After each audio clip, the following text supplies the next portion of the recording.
Bon, c'est bien pour me présenter comme militant du RDPC. Ouais. Effectivement, j'ai voté le président Biya. Parmi les 71,28%, là, il y a ma voix. Je vote toujours le président Biya. Que tu es comptable de tout ce qui a... Je suis comptable moi-même. Est-ce que je mens? Puisque moi-même, je n'ai pas de courant régulièrement. Et ça, c'était la 40e fois que tu votais pour M. Biya? C'était son 8e mandat. Et donc c'est la 8e fois que les précédents autres mandats, tu avais aimé que le travail avait été bien fait? Non, j'ai toujours l'espoir qu'il va changer. J'ai toujours l'espoir qu'il va changer. 42 ans après, moi-même, je me pose des questions. Mais ce n'est pas là le débat. En ce matin, vous avez toujours l'espoir qu'en 2025, il peut changer? Pourquoi pas? Pourquoi pas? Donc vous allez encore voter pour le président Biya? Honnêtement, je n'ai pas de choix.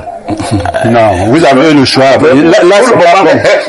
c'est un très mauvais message à l'endroit de ce peuple-là. Il s'agit de quoi? C'est un mauvais message. Tu sens que ça participe justement à rendre ce peuple-là indolent. Ça participe à ce que ce peuple-là, effectivement, ne se mobilise pas pour passer à autre chose. En réalité, moi, j'ai un problème avec les RDPcistes. Ils ne sont pas sérieux du tout. Ah bon? Ah oui. Parce que vous ne pouvez pas vouloir quelque chose et son contraire en même temps. Nous disons, nous, au FDR, nous disons que nous sommes prêts. Nous sommes prêts à prendre le relais. Et à montrer comme Jerry Rawlings et les Sankara ont montré ailleurs, comme c'est lui, même si je ne suis pas d'accord avec sa brutalité, c'est lui du Burkina. Pas du Burkina, je parle du Rwanda. Même si je ne suis pas d'accord avec sa brutalité, mais nous sommes prêts à prendre les choses et à changer, à faire en sorte justement que ce pays, qu'on n'ait plus ce genre de problème. Mais Cyprien Olinga, la question fondamentale de ce matin est celle de savoir si, dans l'échec d'une nation, il y a aussi une part de responsabilité du peuple. Monsieur Aïssi, il y a un adage très bien connu qui dit que les pays sont à l'image de leurs dirigeants, alors les dirigeants sont à l'image de leur peuple. Je dois dire que vous ne pouvez pas être un peuple de patriotes et vous retrouver avec des néocolons au pouvoir. Est-ce que vous comprenez? Moi, je suis panafricaniste de gauche, révolutionnaire, mais je dois avouer qu'il est très difficile d'être panafricaniste dans un contexte de néocolonialisme. Parce que la première chose, c'est que vous serez apparemment incompris. La deuxième chose, c'est que vous aurez en face un peuple qui ne prend pas sa part de responsabilité dans la conquête des libertés, qui sont des valeurs nobles en République.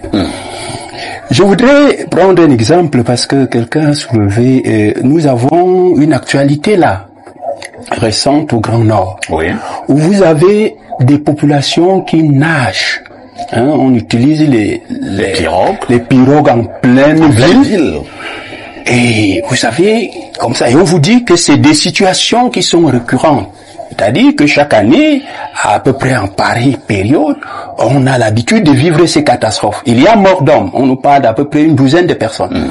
On vous dit qu'il y a des milliers de maisons détruites, on vous dit des plantations, des milliers de têtes de bétail disparues. Mais quand vous examinez notre microcosme politique, on vous dit quand même que c'est dans cette région que depuis des décennies, le pouvoir qui est en place recueille 100% des suffrages. C'est-à-dire que en 2018, on nous dit que le président de la République actuelle a obtenu 71% des suffrages sur le plan national. Et les statisticiens, les politologues, les politistes et tous les hommes politiques... Mais c'est prière. Est-ce que le pouvoir en place est à l'origine des inondations qui restent une catastrophe naturelle? Je suis en train de vous amener à comprendre quelque chose. C'est-à-dire que vous avez un coin de la République qui est de manière récurrente victime, n'est-ce pas, des catastrophes naturelles. Et le leader central, depuis 2012, 2011 d'ailleurs, c'était lors de la campagne qu'il a annoncé la fameuse digue route, n'est-ce pas, de Girvidi, qui n'est jamais arrivé depuis 2012. Mais entre-temps, il y a eu des élections où il a toujours eu des 100% dans cette zone. Alors, vous vous posez la question de savoir, Est-ce que c'est donc le dirigeant qui est mauvais? Si vous-même, vous le peuple, qui avez la possibilité de changer le dirigeant, si vous estimez que depuis, nous sommes dans les catastrophes, nous vivons des situations difficiles, et qu'on nous a annoncé quand même un projet qui devait nous épargner de ces catastrophes-là, et que vous ne vous êtes pas rendu compte qu'il faut quand même changer de fusil d'épaule. On repose qui dans, c'est là où je voulais arriver. Dans ces conditions, on repose qui? On repose le dirigeant qui ne fout rien depuis 42 ans, ou bien le peuple qui lui renouvelle, malgré le fait qu'il ne fasse rien du tout, sa confiance. Alors, il faut s'interroger.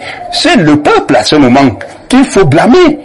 Il faut blâmer. Là, vous avez sur une très belle citation de Thomas Sankara. Oui, qui disait effectivement que l'esclave qui n'assume pas sa révolte, c'est-à-dire qui ne dit pas que désormais je veux être libre, je n'ai plus envie d'être esclave, ne mérite pas qu'on s'apitoie sur son sort. Ça veut dire quoi? Ça veut dire que si quelqu'un lui-même se plaît dans c'est-à-dire dans ses problèmes, il est dans des difficultés et tout, et il est très content d'y être, mais vous qui, pour venir vous plaindre à sa place. Donc, je dis, effectivement, les peuples ont une grande part de responsabilité dans l'échec des politiques publiques qui sont menées dans nos pays, parce qu'ils ne sont pas exigeants et qu'ils ne comprennent. Ou alors, c'est deux choses l'une. Soit ces peuples n'ont pas compris que c'est eux qui sont justement les véritables dépositaires du pouvoir souverain. C'est-à-dire que c'est le peuple qui choisit les dirigeants. Et si le peuple choisit les mauvais dirigeants, c'est ce peuple qu'il faut blâmer. Très bien. C'est compris, Aimé Cyprien Olinga. Bernard Ouona, vous qui êtes du RDPC, selon Aimé Cyprien, le président du FDR, si le peuple n'est pas exigeant envers les dirigeants qu'il choisit, c'est ce peuple qu'il faut blâmer. Je vais passer la parole à Pierre Blériot-Yémec. Pierre Blériot, la dissertation porte sur l'échec d'un pays et la responsabilité d'un peuple. Oui, mais vous allez m'excuser, l'erreur a été d'abord de ne pas définir le peuple. Ouais. Toutes les populations ne sont pas des peuples. Le regroupement des individus ne... Moi, je vais vous parler d'un peuple. Au Sénégal, il y a un peuple. Tout à fait. Il y a un peuple là-bas et qui exprime sa volonté. Vous avez vu, le président sortant a voulu manigancer. Le peuple a dit non. Le peuple lui a dit, tu sais, chez nous ici, nous ne sommes pas l'Afrique centrale. Hein. C'est nous ici. On fait pas comme ça. Quand tu as un mandat avec nous, quand ça finit, tu pars. Et alors, on a vu deux jeunes visages prendre le Sénégal. Ils n'étaient pas dans l'appareil d'État. Pas du tout. Parce que dans d'autres pays villageois, on va vous dire qu'il faut avoir été ministre. Oui. Si tu as été longtemps ministre de la corruption, bon, tu seras président de la corruption. Bien sûr. Il faut même sortir il faut être quelqu'un qui n'a pas été de là. Donc, ailleurs, il y a des populations qui montrent parfois un intérêt, mais ne maintiennent pas l'intérêt sur une longue période. Elles sont victimes d'apathie. On veut que les choses changent, mais on ne fait pas ce qu'il faut pour que les choses changent. Certaines populations ressemblent aux femmes battues. Vous savez, une femme battue, quand sa famille arrive pour la faire partie de là, elle commence à vous expliquer que les enfants sont encore petits, que vraiment, elle ne sait pas où elle va aller habiter quand vous allez la ramener, et puis son mari va rentrer à midi pour manger. Vous voyez le raisonnement d'une femme battue. C'est comme ça que certains peuples sont. Des peuples ostracisés, qui eux-mêmes justifient, ils disent que bon, notre dirigeant est vieux, laissons-le terminer. Bon, si vous avez dans un dirigeant dans la famille duquel à 90 ans on est mineur, vous allez dire il va terminer quand même. Donc il y a tout ça, c'est un peuple, c'est une population terrible. Non, nous avons l'entière responsabilité. Joseph de Maistre le disait, toute nation a le gouvernement qu'elle mérite. Merci. Aimé Cyprien Olinga, est-ce qu'on ne forme pas également un peuple? Et si jamais on forme un peuple, quelle est donc la responsabilité des responsables, la responsabilité des leaders politiques? Si vous constatez qu'il y a un peuple qui est amorphe, un peuple qui ne prend pas des responsabilités, un peuple qui n'est pas adroit, un peuple qui n'est pas intelligent et tout ce qui va avec, est-ce qu'il n'y a pas une part de responsabilité des leaders politiques que vous êtes? Est-ce qu'on ne forme pas un peuple? On forme un peuple, justement parfait ici. Et les gens ne comprennent pas pourquoi je suis parfois l'un des rares leaders. Vous ne le voyez pas nombreux sur les plateaux, à la radio, à la télévision. Ils envoient, la plupart de mes collègues leaders envoient plutôt des communicants. Tout à fait. Moi, en tant que révolutionnaire et panafricaniste de gauche, j'ai très bien compris que quand vous avez des idées, quand vous avez un projet, c'est vous-même qui devez expliquer au peuple ce que vous voulez et vers où vous allez l'amener. Et c'est pour ça que je suis sur les plateaux de télé, des radios, au quotidien s'il le faut. Parce que j'ai très bien compris que les peuples doivent être formés, formatés même à la limite. Si vous voulez faire une révolution et que le peuple n'est pas au courant de votre objectif, de votre projet, eh bien, il ne vous suivra pas. Tout à fait. Maintenant, donc, c'est ça. Il faut former le peuple. Mais je dois dire également à notre peuple, à nous, qui, parfois, parce que je vous assure, quand je vais à certains endroits, vous voyez tout le monde qui vient là, même quand je vais dans les villages, tu vois les vieilles mamans de 70 ans qui viennent, vous êtes notre fils, vous êtes notre fierté, parce que vous êtes resté vous-même. Vous vous battez, nous vous observons pendant des années, vous n'avez jamais changé. Ça veut dire que vous êtes resté cohérent, vous portez le message. Donc, il m'a même été dit, parfois, hier, la semaine dernière, j'étais donc du côté des lacs là-bas, où j'ai rencontré les chefs et des populations, j'étais surpris de voir des mamans très âgées me disent, quand nous suivons les rediffusions des émissions où vous passez, parfois jusqu'à minuit, parce que nous disons, voilà au moins quelqu'un qui a très bien compris. Mais je dis à notre peuple, à nous, que ces sacrifices que nous faisons pour lui faire comprendre que même dans un environnement où il y a beaucoup de gens qui parfois ne disent pas toujours ce qu'ils veulent, parce que nous sommes aussi dans un environnement où vous avez des leaders politiques qui ne sont pas sérieux, mais il y a quand même que vous pouvez trouver quelqu'un qui sorte du lot.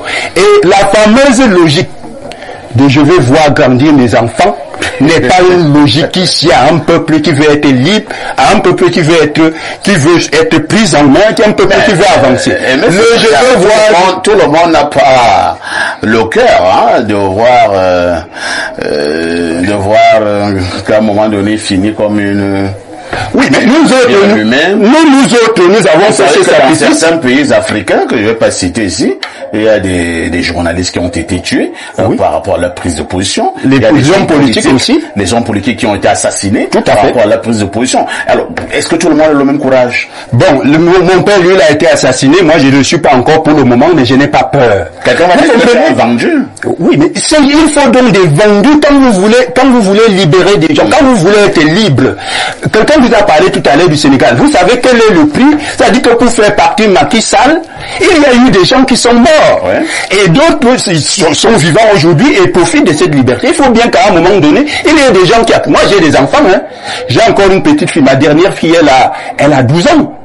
J'ai encore une fille de 12 ans. Mais moi, j'ai dit à mes enfants depuis longtemps que là où je suis là, il est possible que demain, on vienne vous dire que votre père a été tué.